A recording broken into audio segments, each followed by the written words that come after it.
Hola, muy buenas. Y estamos aquí en un lugar de ensueño, en este marco de verdes piedras frente al Atlántico Norte.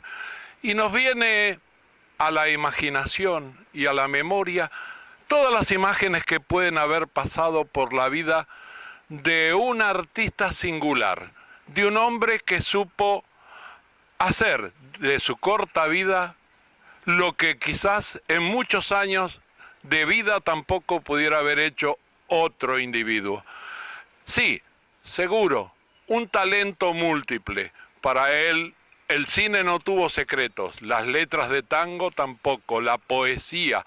Fue hombre de derecho, político, un multifacético. Nos estamos refiriendo a nada más y nada menos que Homero Nicolás Prestera Mansione. Sí, ese es el nombre que figuraba en sus documentos.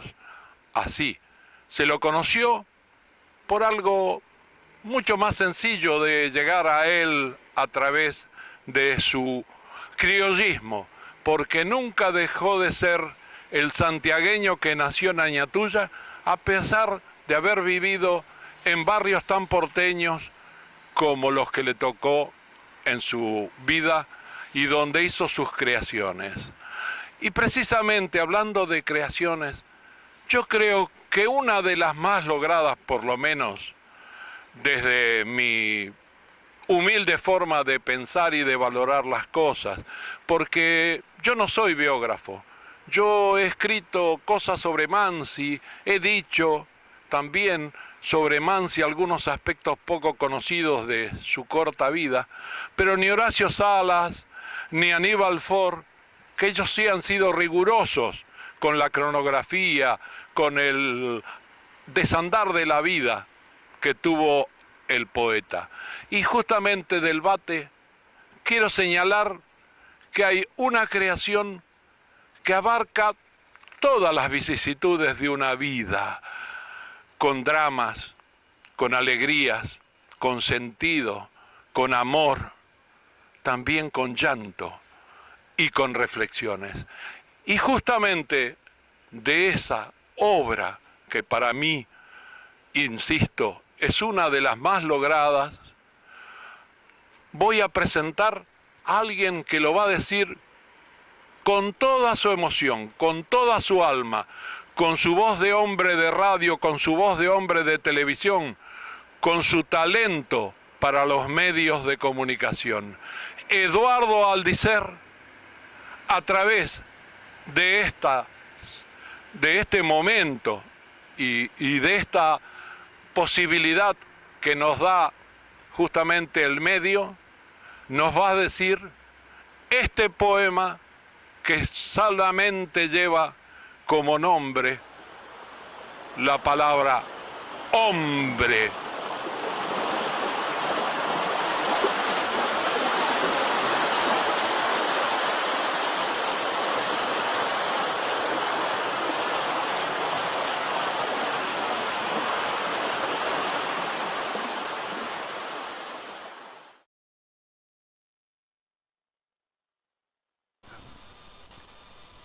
Eres cientos de vidas o una vida, una sola, infinita y dolorida. Eres dueño del mundo en que transitas o el mundo es una gruta donde habitas. Andas entre flores y el paisaje sin poner el perfume y el celaje. Creaste una deidad omnipotente para que manejara tu presente y tu pasado y lo que nunca ha sido, lo muerto, lo vital, lo presentido. Cruzas frente al espejo de tu espejo y no eres el reflejo de un reflejo. Manejas tardes y también mañanas, y ríos, y amapolas, y ventanas, y lágrimas, y sombras, y canciones, y juncos, y fatigas, y emociones, y guerra, y paz, y prados, y ciudades, y juventud y ancianidad y edades, y libros, y banderas, y armonías, y das luna a la noche y sol al día. Mides los mundos que tú hiciste mundos con teoremas exactos y profundos. Trabajando en tu nada y en tu todo, pintas blanca la nieve y negro el lodo. Prescribes lo moral y abres caminos y ponderas valores y destinos. Juzgas para esta vida y otra vida, esta fugaz y la de allá dormida, sobre un tiempo sin tiempo, fuego o nube, y dices que el mal rueda y el bien sube.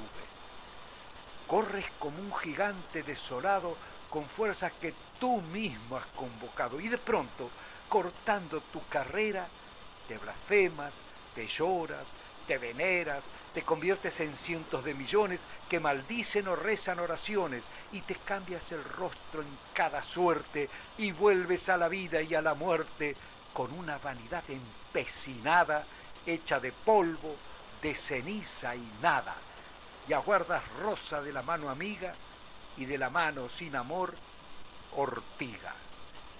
Pero sabes que todo está en tu sueño, ortiga y rosa, soledad y leño. Eres trágico así y eres culpable. Si eterno, te defines deleznable. Si santo, buscas torpes tentaciones. Si valiente, te ensucias con pasiones. Eres trágico así y eres absurdo cuando te vistes con el gesto burdo y abismas en fracaso abominable el bien de cuya norma eres culpable, y cuando hieres con tus propias manos tu propio corazón en tus hermanos y descargas la furia de tus brazos sobre el propio dolor de tus pedazos y destruyes tu sueño de ti mismo lanzando en lo que es tuyo hacia el abismo. ¿Cómo puedes herir a la criatura que es una imitación de tu figura? ¿Cómo puedes gozar del cataclismo si estás hecho todo en carnes de ti mismo? Si el cielo, la perdiz y la cabaña salieron desde el fondo de tu entraña, si la bestia que pase y los pastores tienen tu amor y tienen tus dolores. Hombre, que todo lo soñaste un día, no puedes solazarte en la agonía, y no puedes mentir que son 1000 vidas ajenas a tus manos atrevidas. Eres uno, el primero, el que hizo todo, blanca la nieve y negro el lodo. El que duerme en las hondas sepulturas y despierta después en las criaturas. El creador de sí mismo, el propio dueño, el responsable de su enorme sueño. Deja tu vanidad empecinada, hecha de polvo, de ceniza y nada, y vuelve a ser el ángel legendario que hizo la cruz y que labró el rosario. No puedes ver morir con sorda calma las cosas que pariste con el alma. Nada menos que tú, que eres poeta y fuiste tu factor y tu profeta. Nada menos que tú, que de tan noble trajiste hasta tu casa el pez y el roble, y que hiciste infinita la medida para encoger tu imagen y tu vida, y que al solo fervor de tu mirada dibujaste los cosmos en la nada, y que al solo temor de hacerte malo nombraste un juez y le entregaste el palo. ¿Cómo puedes fraguar maldad y muerte si hiciste a Dios para no ser tan fuerte?